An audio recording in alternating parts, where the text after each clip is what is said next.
The first flakes hit the clinic windows just after dusk. Slow, soft, almost harmless looking.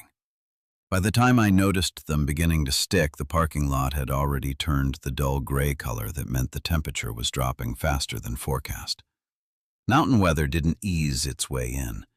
It arrived all at once. "Pass is closing earlier than expected," Dr. Halpern muttered from behind the counter, turning the volume up on the small emergency radio. Static swallowed half the report, but the words "whiteout conditions" came through clearly enough. Perfect night to be running on a skeleton crew.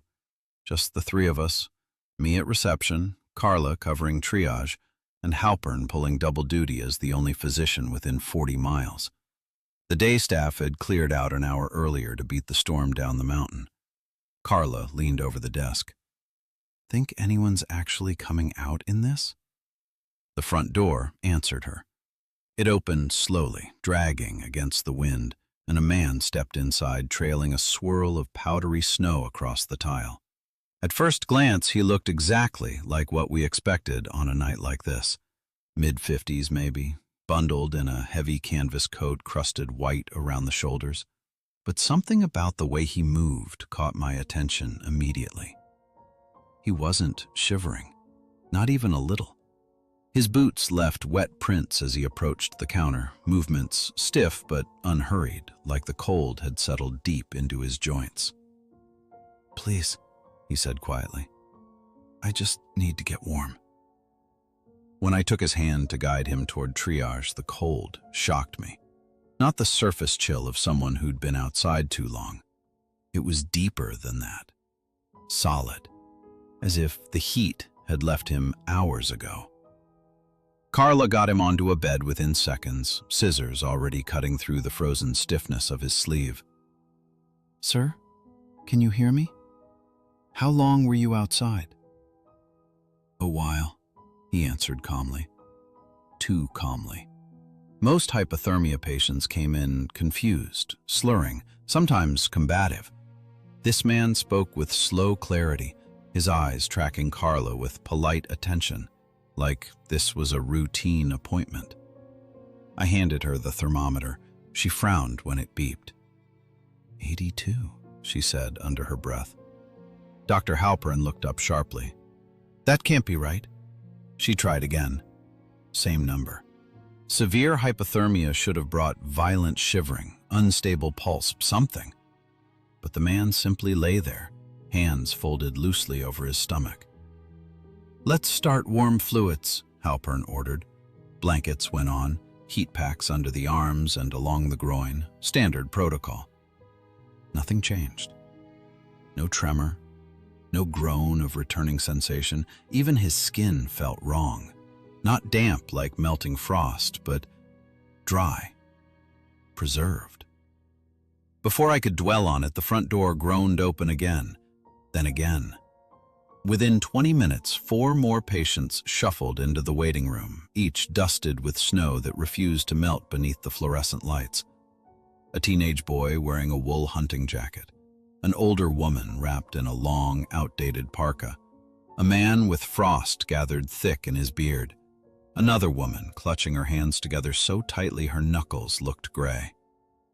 None of them spoke much. None complained. Only variations of the same request. "Can we stay here a while?" The storm intensified, wind now shrieking hard enough to rattle the window frames. Snow began stacking halfway up the glass. As I moved between intake forms, a detail started nagging at me. Their clothes. Heavy canvas, old stitching, metal zippers clouded with age. One jacket carried a brand I hadn't seen since I was a kid digging through my father's attic. Carla stepped beside me, voice low. "Do you feel that?" "Feel what?" She glanced toward the exam rooms. "It's getting colder in here."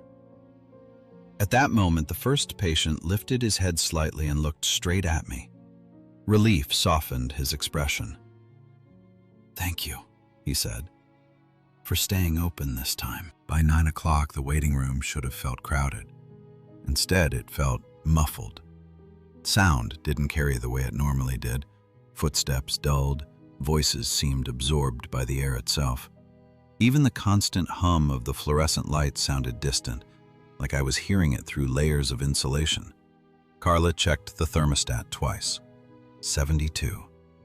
Yet a thin chill crept along my arms every time I passed the exam rooms. "Vitals don't make sense," she whispered as I joined her station.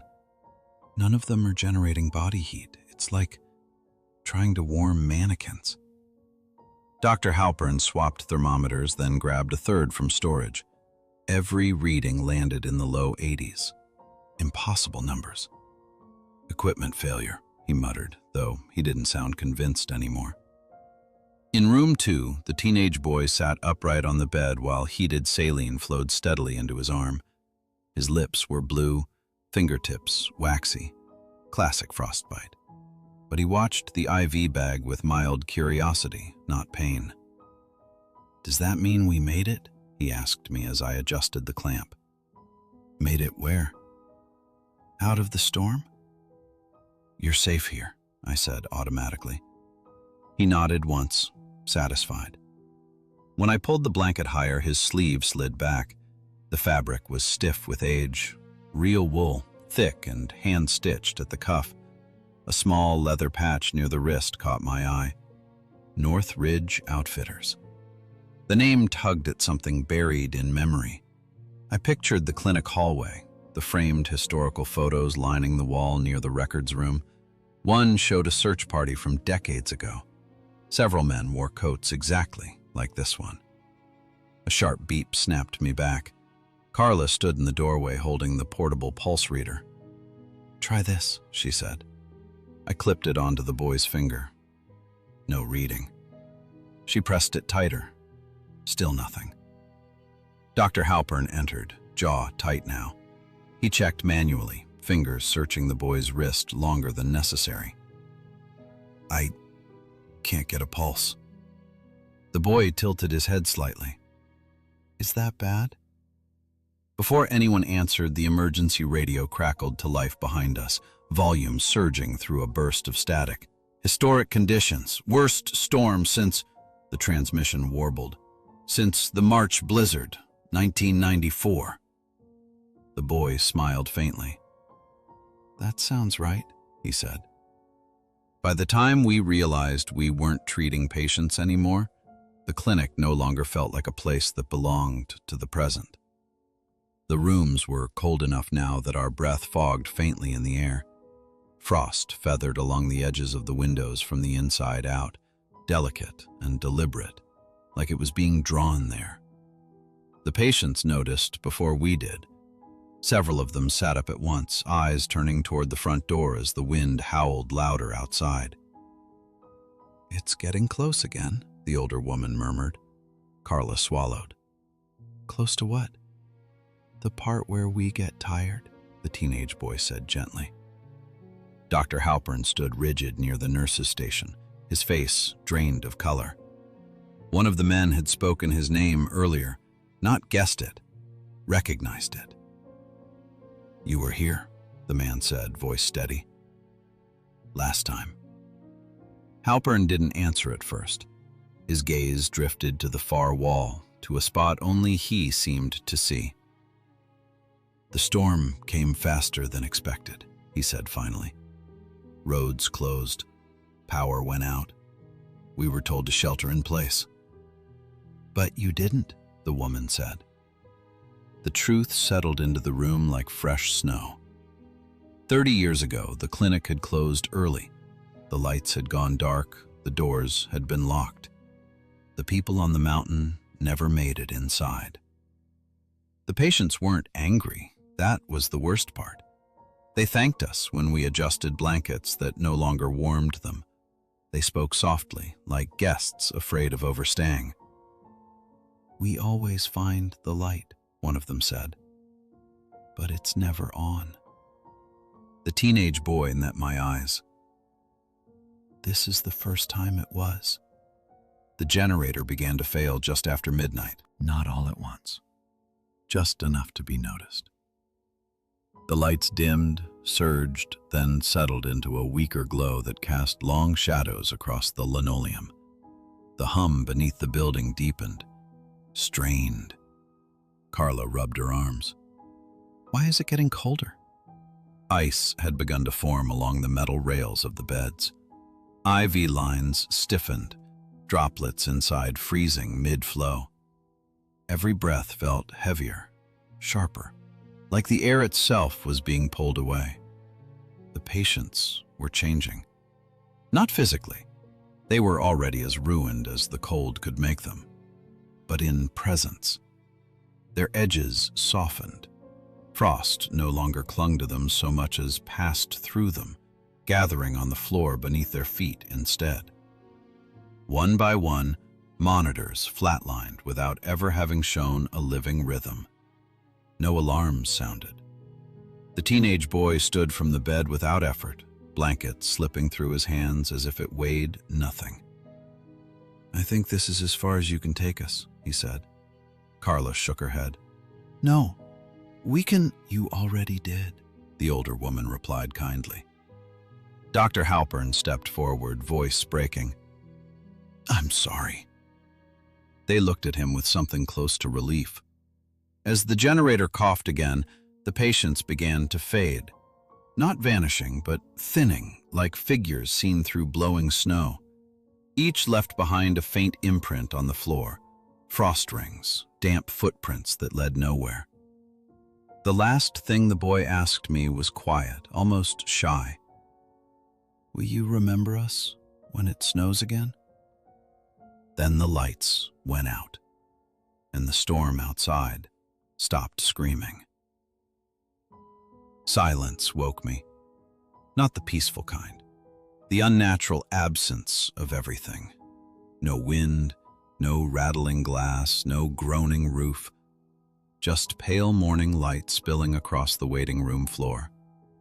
For a moment, I thought the night had been a shared hallucination born from exhaustion and storm pressure. But when I stood, my shoes slid slightly on the tile. Frost traced thin white veins across the floor. The generator was still running, steady now, like it had never struggled at all. Carla emerged from the hall, eyes hollow. Neither of us asked the question sitting between us. We checked every room anyway. Empty beds, unused IV bags, blank monitors, no charts. Every intake form I'd filled out was gone, the clipboard holding only fresh, untouched paper. Outside, the storm had buried the parking lot, but the snow lay smooth and unbroken. No tire tracks, no footprints leading to the clinic. Dr. Halpern didn't come out of his office until sunrise fully cleared the ridge. He looked 20 years older. I closed early, he said quietly. Administration told us to evacuate before the pass sealed. We locked the doors while the search teams were still organizing. His voice thinned.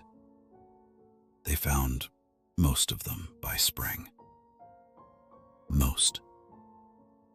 Near the reception desk, something caught my eye. A single wool glove resting beside the chair where the teenage boy had waited. Frost clung stubbornly to its fibers, refusing to melt despite the growing warmth. Halpern resigned 2 weeks later. Carla transferred before the next winter. I stayed. The clinic doesn't close for storms anymore. Every October, the county sends updated emergency schedules. Last week, while pinning the new calendar beside my desk, I noticed a date already circled in faded ink. The anniversary of the March blizzard. This morning, the long-range forecast mentioned an early system building over the mountains.